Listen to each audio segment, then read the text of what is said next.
दोस्तों नमस्कार, मैं सत्य प्रकाश। अभी हमारे साथ एक ऐसे युवा मौजूद हैं जो लमसम 1500 किलोमीटर पैदल यात्रा कर रहे हैं। इनका मकसद क्या है? क्योंकि युवा हैं तो सारी चीज इन्हीं को समझाने की कोशिश करेंगे। लिए अपना पूरा पूरा बैग और पूरी पॉकेट चल रहे हैं, पैदल चल रहे हैं। हमने बुलाया और उन्होंने समय दिया, इसके लिए बहुत बहुत धन्यवाद। क्या नाम पड़ेगा भैया? मेरा रोविंग सूरज है और सूरज नायक नायक लगाता हूँ मैं से, पर इंस्टाग्राम इन सब पे रोविंग सूरज के नाम से मेरा नाम है। रूबिंग सूरज जी, आप कहाँ से आए हैं? मैं कोटा राजस्थान से आया हूँ। कोटा राजस्थान। हाँ जी भैया। तो आप निकले हैं और थोड़ा एक बार खड़े हुए दिखाइए पीछे इस तरीके से। एक मिनट एक मिनट। और काफी ज्यादा वजन है तो थोड़ा बैक करके दिखाने की कोशिश करेंगे। ये आप देख सकते हैं, इन्होंने पूरे अच्छे तरीके से आपको ये दिखाने की मैं कोशिश कर रहा हूँ कि भारत की पैदल यात्रा, धाम 12 ज्योतिर्लिंग, सूरजमिंग, इनका मोबाइल नंबर 6375 जो भी है, और चल रहे हैं। और साथ में हमारा राष्ट्रीय ध्वज तिरंगा लेके जो इनकी यात्रा है, हम उम्मीद करेंगे ईश्वर इनको हमेशा खुश रखें। लेकिन पहले बैठते हैं, हम बात करते हैं और जानने की कोशिश करेंगे कि इनकी क्या विचारधारा है, क्या सोच के साथ घर से निकले हैं। तो या क्या सोच के आप घर से निकले हैं? मैं शुरू से ही भक्ति भाव में रहा हूँ। मैं पहले केदारनाथ की यात्रा कर चुका हूँ, अमरनाथ की यात्रा कर चुका हूँ। पहले तो गाड़ी से करी थी, दोनों बार गाड़ी से करी, वैष्णो देवी की भी गाड़ी से की थी। पर इस बार मुझे मन में आया, आस्था जगी कि मैं इस बार पैदल करूँ। मुझे जो भी लगेगा वो भगवान ऊपर वाला देखेगा। मेरी जो परीक्षा है वो जो भी ले वो भगवान लेंगे, तो इसलिए मैंने सोचा इस बार मैं पैदल यात्रा करूँ। जैसे आपने इसके पहले यात्राएं की गाड़ियों से, तो कितने खर्चे लग जाते हैं? जैसे एक यात्रा की हम बात करें, वैष्णो देवी, तो वैष्णो देवी में आपको कौन से साधन से गए थे, कितने खर्चे लगे थे? बाइक से भी चले जाते हैं, कभी ट्रेन से भी चले जाते हैं। मैं बाइक से भी जा चुका हूँ और ट्रेन से भी जा चुका हूँ। अगर नॉर्मली अपन ट्रेन से जाते हैं तो 10-15 हज़ार रुपये नॉर्मल अपना सब कुछ रोज का 8-10 दिन का जो टूर होता है वो, उसमें कश्मीर भी घूम सकते हैं अपन अच्छे से। बहुत अच्छी जगह है घूमने लायक। जो अगर दर्शन भी हो जाते हैं तो 10-12 हज़ार रुपये में आप आराम से रहना, खाना पीना सब कुछ आपको अच्छी तरीके से अवेलेबल हो जाएगा और कोई परेशानी नहीं आएगी आप। जैसे आपने 4-5 यात्राएं की, तो आपको क्या अच्छा लगा उसमें से? कोई आपकी जो याददाश्त हो, जो आपकी मेमोरी में काफी अच्छी चीजें हो, एक दो उदाहरण आप दीजिए। ऐसी यात्रा जैसे मैं पहले अभी केदारनाथ गया, तो मैं जैसे जैसे सीढ़ियाँ चढ़ता जा रहा था, सीढ़ियाँ चढ़ता जा रहा था, पेट दर्द हो रहा था, पेट दर्द, पूरा शरीर एकदम थक चुका था। तो मुझे एकदम बहुत अजीब सा लग रहा था कि कहाँ आगे अपन, कोई अलग तरीके से बातचीत कर रहा था। तो मुझे बहुत अजीब सा फील हो रहा था। पर मैं जैसे जैसे ऊपर चढ़ा, जैसे जैसे प्रभु को देखा, दर्शन किए, वहाँ का जो वातावरण सब कुछ देखा, उसके बाद में मुझे मतलब मेरी जो थकान थी वो सब कुछ एक बार में सब खत्म हो गई। तो आपको केदारनाथ ज्यादा पसंद आया? हाँ, बहुत ज्यादा पसंद आया। केदारनाथ हम लोग अभी गए नहीं, मैं तो नहीं गया हूँ, वैष्णो देवी गया हूँ। केदारनाथ की सबसे खूबसूरत पल आपके नजरों में क्या है? खूबसूरती उसकी क्या है, जानने की कोशिश करेंगे। आप बताइए जरा। खूबसूरती तो जो मंदिर में प्रभु के दर्शन है वही मेरे लिए सबसे सर्वोपरि है, सबसे ज्यादा।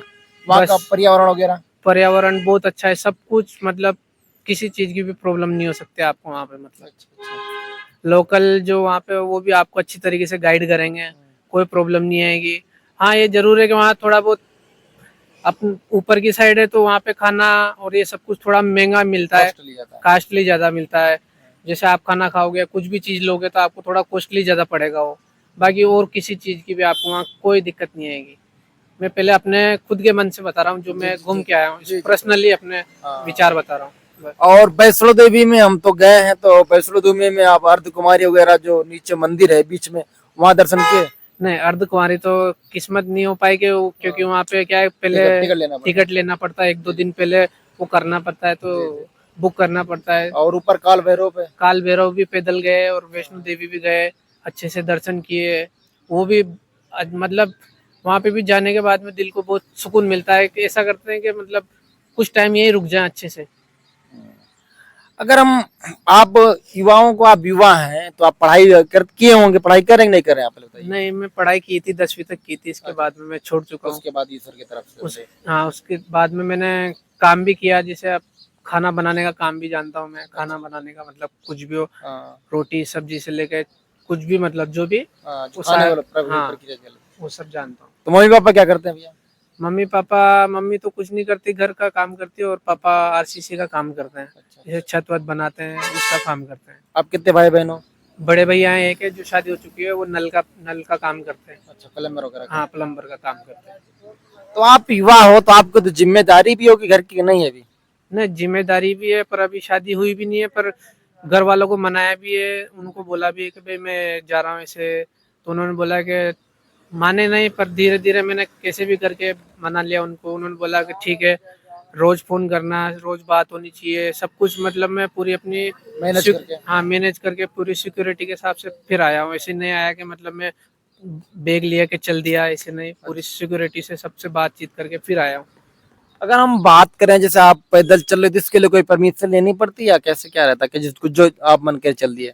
नहीं, ऐसे तो परमिशन लेनी पड़ती है। जैसे अब जिस एरिया में हम रहते हैं, जिस राज्य में, जिस जिले में रहते हैं, उस आसपास का जो थाना है, तो अपन पूरे भारत की यात्रा कर रहे हैं, तो उसके लिए हमें वहाँ से एक परमिशन कार्ड बनवाना जरूरी है। उससे ये रहता है कि हम किसी भी अलग राज्य में या किसी भी जगह जाते हैं डिस्ट्रिक्ट में, तो वहाँ पे पुलिस वाले पूछते हैं कि आप कहाँ से आए हो, भाई आपका कुछ प्रूफ तो होना चाहिए। जी जी जी।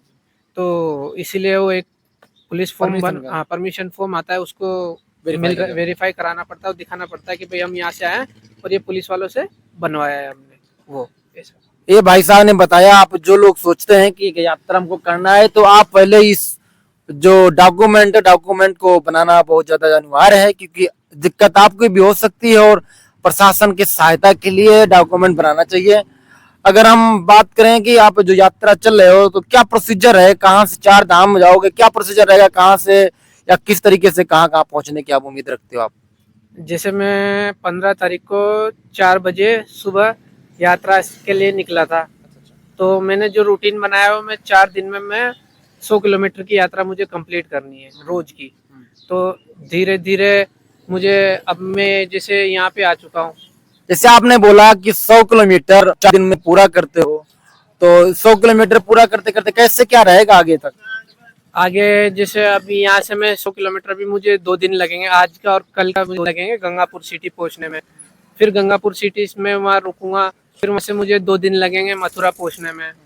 तो मैं 25 किलोमीटर से 25 से 30 किलोमीटर की यात्रा कंप्लीट कर रहा हूँ, जिससे मैं अपने शरीर पे भी, मतलब अपने स्वास्थ्य पे भी ध्यान देना जरूरी है, खाने पीने से लेके सब कुछ, ताकि मैं खुद को भी चल सकूँ, आगे मुझे कोई दिक्कत नहीं आए। इसीलिए मैं 25 किलोमीटर की यात्रा रोज कर रहा हूँ। तो आप अयोध्या भी जाएंगे? हाँ जी, मैं अयोध्या कौन कौन से धाम रहेंगे? जी, मेरे 4 धाम 12 ज्योतिर्लिंग हैं इसमें। अच्छा अच्छा। ये हमारे साथ सूरज थे, इन्होंने बताया कि जिस तरीके से इनका टारगेट है 4 धाम पूरा करना और ज्योति भी है। तमाम ऐसी कठिनाइयां आएंगी, कैसे सामना करोगे, क्योंकि बड़ा लक्ष्य है ये पैदल चलना। अब देखो, ईश्वर की कृपा है, अभी तक जो मुझे साथ मिला है, आप जैसे लोगों ने मुझे, किसी ने खाना खिलाया, किसी ने चाय पिलाई, किसी ने सब कुछ, जैसे मुझे भगवान की तरह एक हर किसी ने मदद की है, तो आगे भी ईश्वर भगवान मेरी मदद करेगा। मुझे कोई दिक्कत आएगी मेरी, वो अगर आएगी तो मेरी परीक्षा होगी, जिसे मुझे उस परीक्षा को झेलना है, उस परीक्षा से निपटना है। तो ये समझ के मैं अपने आप को आगे बढ़ता लेके चलूंगा। बहुत अच्छा लगा आपने यहाँ आए और समय दिया, क्योंकि बहुत कम ऐसे लोग हैं कि जो इस तरीके से निर्णय लेके, संकल्प लेके, आस्था को साथ में लेके शांत तरीके से अपने काम को, लक्ष्य को पूरा करते हैं। कैसा महसूस हो रहा है आपको चलते रहो, पैदल चलते?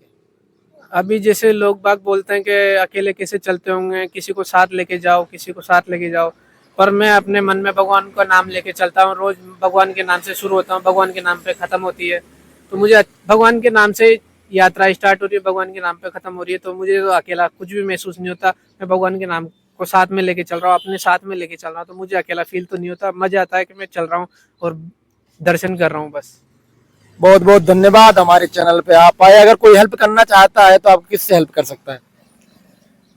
आप हेल्प जो मुझे मिल जाए रोड पर वो कर देते हैं, ऐसे मैं कोई वो अच्छा, लेके नहीं आया, फंड मतलब हाँ कोई फंडिंग नहीं लेते हो? फंडिंग नहीं लेता। अगर कोई जैसे जबरदस्ती करते तो मैं अपनी इच्छा से तो मैं 1 रुपया किसी से कुछ भी नहीं लेता। अगर सामने वाला कोई मदद करना चाहता है तो उसके लिए मैं मना भी नहीं करता, क्योंकि मुझे मदद की जरूरत भी पड़ेगी, क्योंकि मैं 4 धाम 12 ज्योतिर्लिंग जिसमें मुझे एक 1.5 से 2 साल लगेंगे, तो उसमें मुझे सब लोगों की मदद लगेगी। जो मुझे मदद करना चाहेगा वो अपनी इच्छा से कर सकता है। मैं आगे होके किसी को वो कष्ट नहीं देना परेशान चाहता, नहीं करना। परेशान नहीं करना चाहता।